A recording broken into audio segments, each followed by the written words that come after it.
It's early in the morning at the General Motors assembly plant in Bowling Green, Kentucky. Officially, these folks are working on job number 21,477, a white coupe. But there is something so special about this car.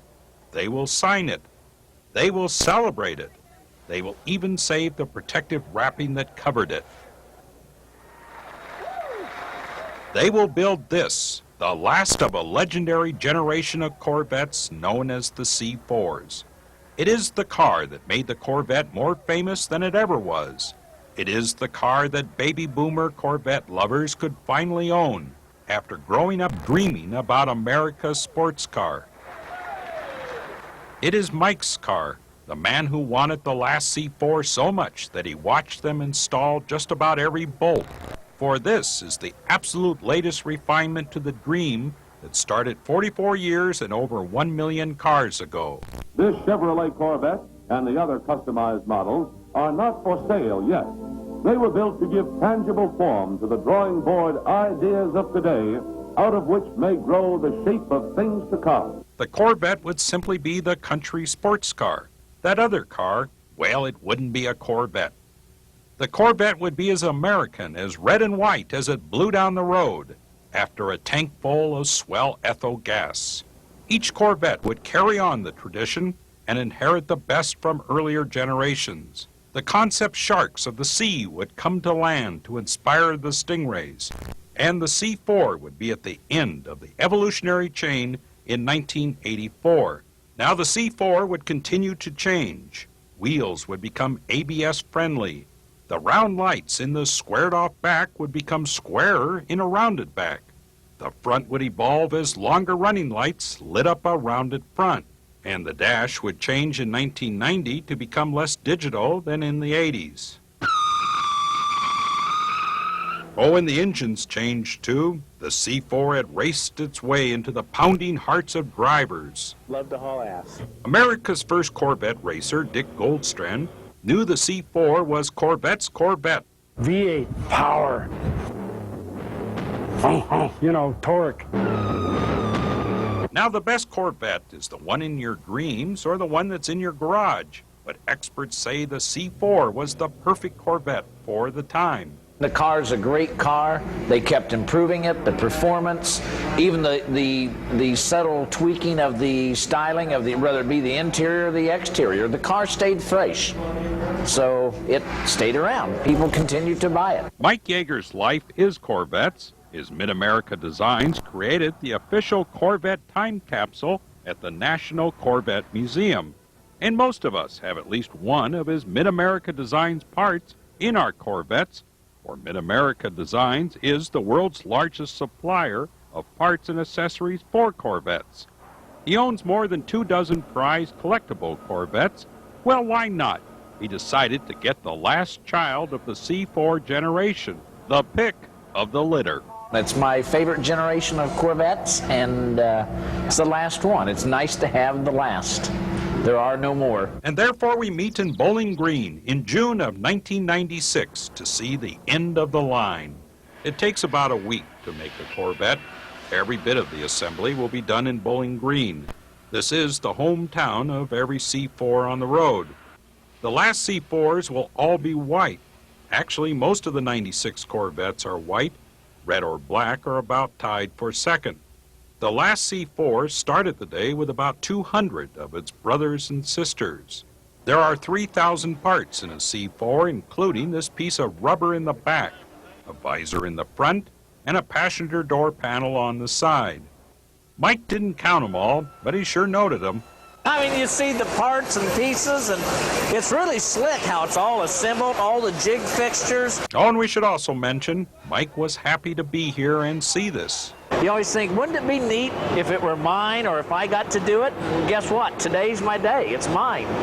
This is exciting for you, isn't it? Can't tell, can you? Now, to remember the hundreds of people he would meet, he had each of them sign his car as it went down the line. And that's why there's lots of names by the seat.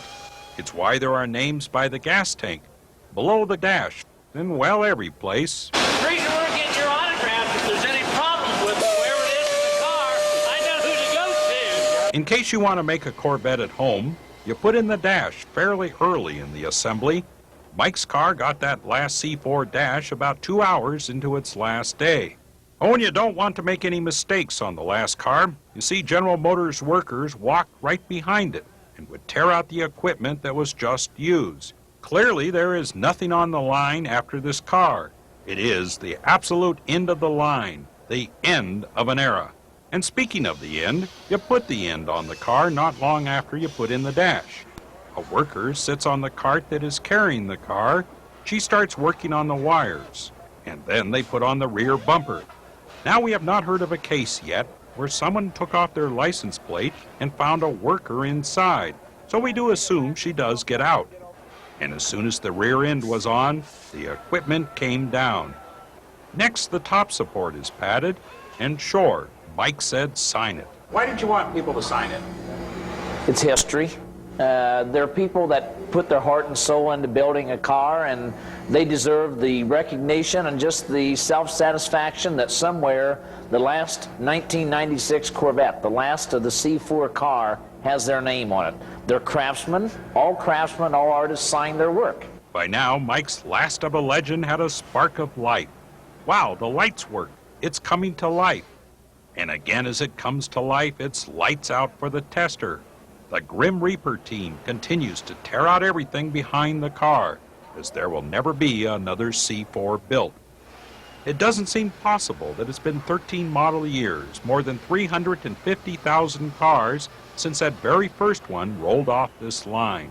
Mike's Mid-America Designs grew to a multi-million-dollar business during the run. It's why he asked then Chevy head Jim Perkins to sign up to buy the last C4. So I sent Jim Perkins a letter, and as well as Harry and Russ, and said, please sell me the last C4. And when Mr. Perkins got the letter, he just said, do it. Get the job done. So here I am, and out there's the car. Of course, to pay for it, Mike thought he'd work an angle with a lady who was paying her bills on break. Donna, make it to Jack Cawley Chevrolet, and just make it probably about $35,000. And that way, I'm buying the last one. You can buy it and give it to me. Isn't that a deal? I guess, does that mean yes or no? I gotta buy a truck. It was both a happy time and a reflective time. There is no other Corvette like the C4. You're building my last car today. You got a priceless engine there. Everybody signed it. Great, thanks. And now on this historic day in Bowling Green, we go to the other side of the 7-mile-long assembly track to where the engine is just starting to become a part of the last C4. The V8 comes from Flint, Michigan, just to power the Vette. Like the C4, this is it for those Flint motors in Corvettes. An unknown Flint employee scribbled on the shipping tag, after 41 years, the end. The transmission now becomes a mate for life to the block, and then we have the moment of conception, the stamping of the serial number. Don't mess up the stamp. And we don't need to tell you the importance of matching numbers on Corvettes. All this is certainly something to witness and sign. Mike got more than the customary 2 witnesses to important items. He wanted anyone who had anything at all to do with this to sign it. For behind this one, the engine hooks were empty. This was it. The engines travel a shorter route to the eventual marriage with the body. First, though, the engines will get something to go along for the ride. The last of everything comes out of the bin for the last C4. Mike watches intently. It's the kind of stuff you never really get to see unless you hang around the bottom of your car. It's also the kind of stuff you never see unless you meet the people who made your C4.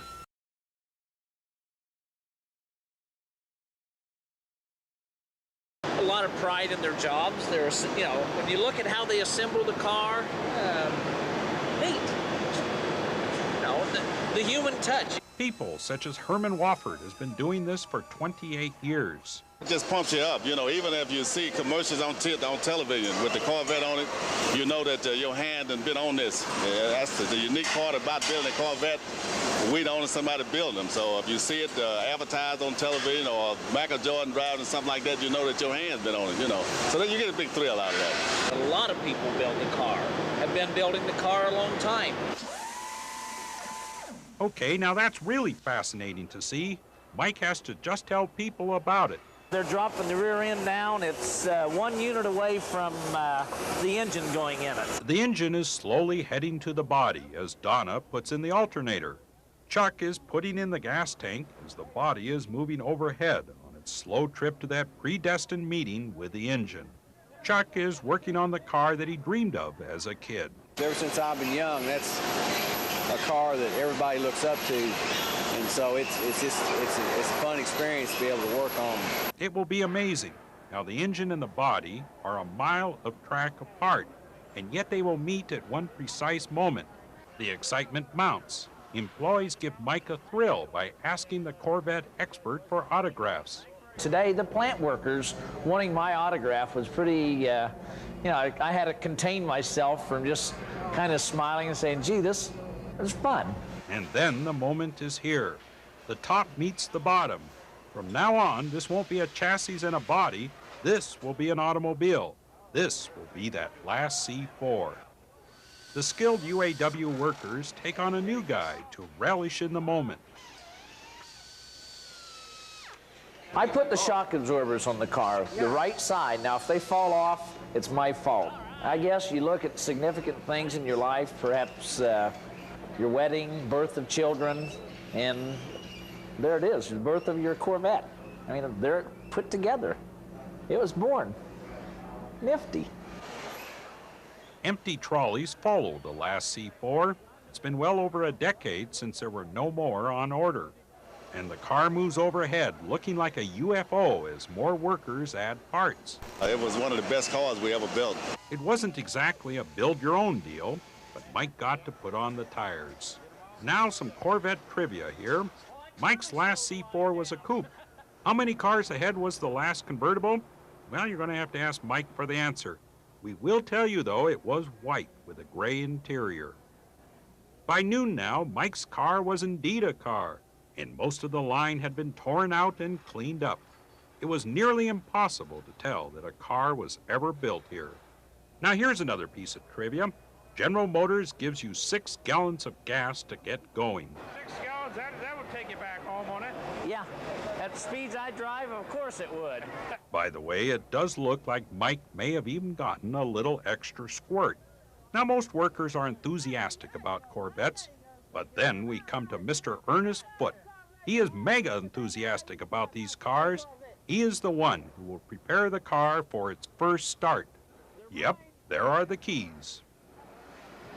There you go. Don't give it no gas. Okay, Right? Just turn the ignition off. Okay. Master brake down. We are almost through. There is but one car left.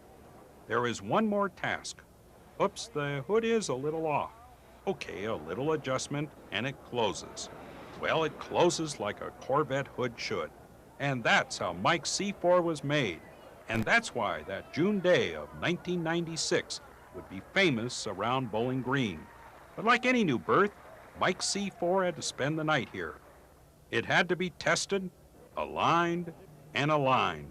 And then it had to face a tropical rainstorm, flood, and a car wash. You go to a dealer's showroom, a car is done.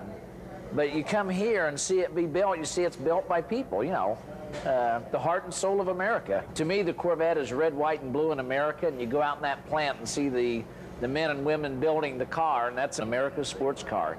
This is not the end of the story of Mike's car.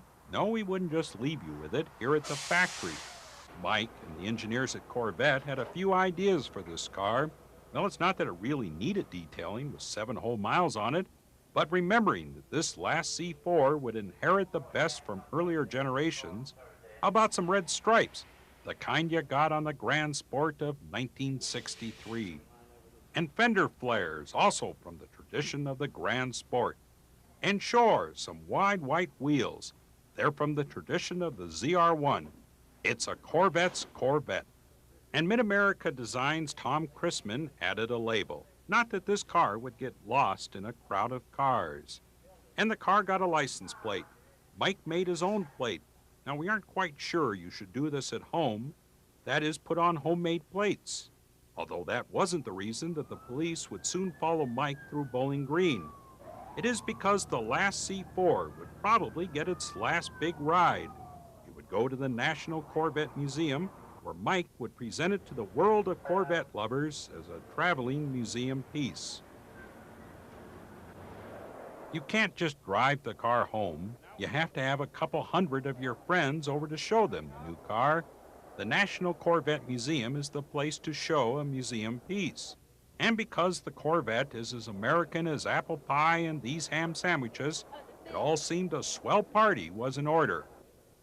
Yeah, great hors d'oeuvres. The first Corvette C4 was invited, and the press waited for the last C4. Four generations of the Corvette. From a small shop in Flint, Michigan in 1953 to St. Louis, Missouri, and 15 years ago to Bowling Green, Kentucky. The last of the C4 has been made in Bowling Green, Kentucky. Now therefore I, Eldon J. Renault, Mayor of the City of Bowling Green, do hereby proclaim the importance and significance of the purchase of the last of the legendary C4 Corvette by Michael D. Yeager, and express appreciation for him for his contribution to Corvette history. With that, the car arrived with the flair that was given to the first one when it was introduced 4 Corvette generations ago. The photographers took their first pictures of the newest American classic. Plant manager Will Cooksey said that they were looking at an engineering marvel.